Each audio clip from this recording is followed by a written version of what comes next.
দুইজন বন্ধুকে মিল করে দেওয়া, দুইজন মানুষকে একত্র করে দেওয়া, এমন একটি আজকে মহাব্বত এবং ভালোবাসার বশীকরণ নিয়ে হাজির হলাম। স্বামী স্ত্রীও মিল থাকবো, প্রেমিক প্রেমিকায় মিল থাকবে, দুই বন্ধুও মিল থাকবো। আজ দুই বন্ধু মিল করার জন্য আজকের এই বিদ্যাটা, এটা দিয়ে অনেক প্রকারের কাজ করা যায়। এক প্রকারের বিদ্যা বলে দেব, এক প্রকারের একটা নিয়ম বলে দেব, কাজ করবেন, সাথে সাথে কাজ হবে ইনশাল্লাহ। শুরু থেকে শেষ পর্যন্ত ধৈর্য সহকারে ভিডিওটা দেখবেন। যদি ভিডিওটা ভালো লাগে চ্যানেলটি সাবস্ক্রাইব করে পাশে থাকবেন, লাইক কমেন্ট শেয়ার করবেন। কথা হচ্ছে এটা উর্দু একটা কিতাব থেকে নেওয়া হয়েছে, উর্দু কিতাব থেকে এটা আপনি কাজ করতে পারেন। রুহানি একটা কিতাব, এটা কোনো কুফরি না, সম্পূর্ণ একটা ইসলামিক। এই ব্ল্যাক ম্যাজিক চ্যানেলের মধ্যে আজকে একটা রুহানি বিদ্যা নিয়ে আসলাম। আর যারা ব্যক্তিগত প্রয়োজনে কাজ করাবেন, সমস্যা সমাধান করতে চান, দেশ কিংবা দেশের বাহিরে থেকে, স্ক্রিনে আমার নাম্বারটা দেওয়া আছে, যোগাযোগ করবেন।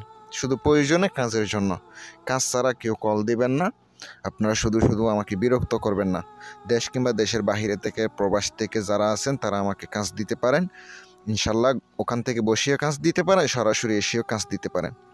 চলুন আমি আপনাদেরকে নিয়মকানুন যা আছে সম্পূর্ণ বলে দিতেছি, মনোযোগ দিয়ে শুনেন। যে আপনি নকশাটা দেখতে পাচ্ছেন, এই নকশাটা প্রথমত পাক পবিত্র অবস্থায় মেশকো জাফরানের কালি দ্বারা ভূষপত্র, এই ভূষপত্র আপনাকে বাজার থেকে আনতে হবে। আমি যে নকশাটা দেখতে পাচ্ছেন, এই নকশাটা মুখের মধ্যে মিষ্টি জাতীয় কোনো কিছু রেখে কাজ করবেন। আর এটা হচ্ছে আপনি যদি সাথে রাখেন সবসময় বিপদ থেকে মুক্ত থাকবেন। মনে রাখবেন এই নকশাটা বিপদ থেকে মুক্ত থাকবেন সবসময়।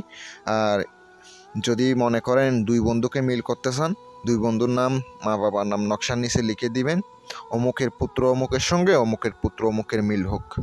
তারপরে লিখে দিয়ে নিজের হাতে ব্যবহার করতে হবে সুন্দর করে। আগে যাকে বশ করবেন তাহার নাম আগে লিখিতে হবে, পরে যার বশ করবে তার নাম লিখিতে হবে। তারপরে এটা সুন্দর করে ব্যবহার করিবে। ছেলে ডান হাতে ব্যবহার করতে পারেন, সাথে রাখলে অবশ্য বন্ধু সবসময় বশীভূত থাকবে। আমি আপনাদেরকে অনুমতি দিলাম, কাজ করেন, অবশ্য উপকার পাবেন। আর এটা মেয়েরাও করতে পারেন, ছেলেরাও করতে পারেন, কোনো সমস্যা হবে না।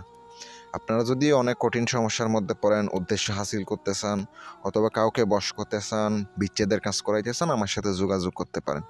ভালো থাকবেন, সুস্থ থাকবেন। আসসালামু আলাইকুম ওয়া রাহমাতুল্লাহ।